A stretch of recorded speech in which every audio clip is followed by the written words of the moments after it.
एक सेठ बहुत कंजूस थे। वह कभी किसी प्रकार का दान नहीं करते थे। कथा भागवत में दान करना तो दूर, वह किसी भिखारी को भी 1 रुपया देना पसंद नहीं करते थे। उनकी धर्मपत्नी बड़ी पतिव्रता नारी थी, धार्मिक गुणों वाली थी। अपने पिता के यहां से वह सब कुछ सीख कर आई थी, दान के बारे में, भजन के बारे में।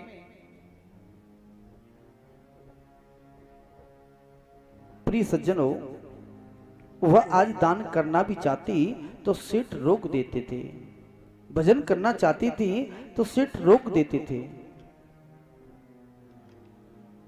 एक दिन क्या होता है, सेठ गए हैं व्यापार के लिए विदेश।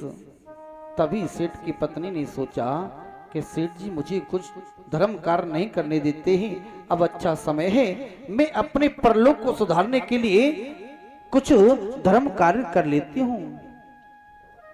सेठ जी ने तो व्यापार चालू कर दिया है, विदेश में जाकर व्यापार में व्यस्त रह गए हैं। इधर सेठ पत्नी ने एक पंडित जी को बुलाया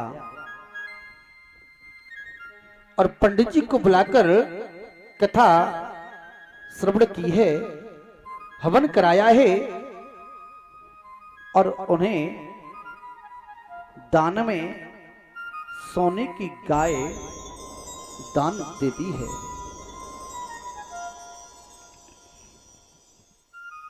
पंडित जी भी बड़े प्रसन्न भई कि हमें दान में सोने की गाय मिली है, अनंत आशीर्वाद देकर चले गए।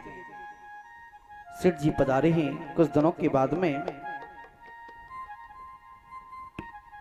आगे ऐसे समय व्यतीत होता गया। कुछ समय बाद दोनों का अंतिम समय आया। अंत में दोनों धर्मराज के पास पहुंच गए सज्जनों, और धर्मराज के यहां पर तो सबका लिखा हुआ मिलता है। जैसे आप कर्म करोगे वैसा ही वहां पर फल मिलता है। यातना शरीर जो मिलता है सज्जनों, उससे सुख दुख ऐसा ही मालूम पड़ता है जैसे स्थूल शरीर में मिलता है। धर्मराज के यहां पर पहुंचकर बैतरणी नदी को पार करना पड़ता है। अब बैतरणी नदी को पार हमारे दान पुण्य भजन कराते हैं।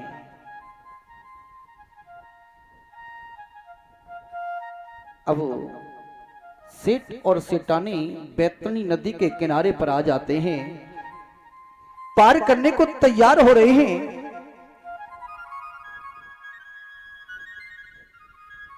तभी सेठानी के लिए बैतरणी नदी को पार कराने के लिए गाय आ गई।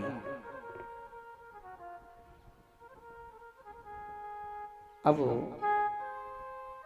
गाय के सहारे सेठानी बैतरणी नदी पार करने लगी हैं। सेठ जी चिल्लाने लगे, अरे तुम मुझे बीच मझधार में छोड़कर कहां चली? बोले नहीं महाराज, आप भी स्पर्श कर लो।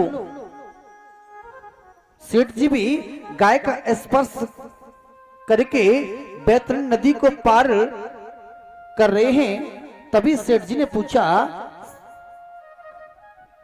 देवी तूने ऐसा कौन सा पुण्य किया था, तूने ऐसा कौन सा दान किया था जो तुझे बैतरणी नदी पार कराने के लिए गाय आ गई? अब सेठानी कहने लगी, महाराज जब तुम विदेश गए थे ना, तब मैंने पंडित जी को बुलाकर कथा कराई और बड़ी प्रेम से कथा श्रवण की, भजन किया, और मैंने पंडित जी को सोने की गाय दान की थी, और उसी के प्रभाव से मुझे बैतरणी नदी को पार कराने के लिए गाय आ गई। जैसे ही सेठ जी ने सुना है कि तूने गाय सोने की भी दान कर दी, वैसी भी नहीं की, अरे तूने तो सत्यानाश कर दिया, गाय को छोड़ दिया और हाथों को मलने लगा है। अब सेठ जी तो रह गए उसी बैतरी नदी में, नरक में, और सेठानी बैतरी नदी को पार कर गई। सज्जनों, बोली भक्त वत्सल।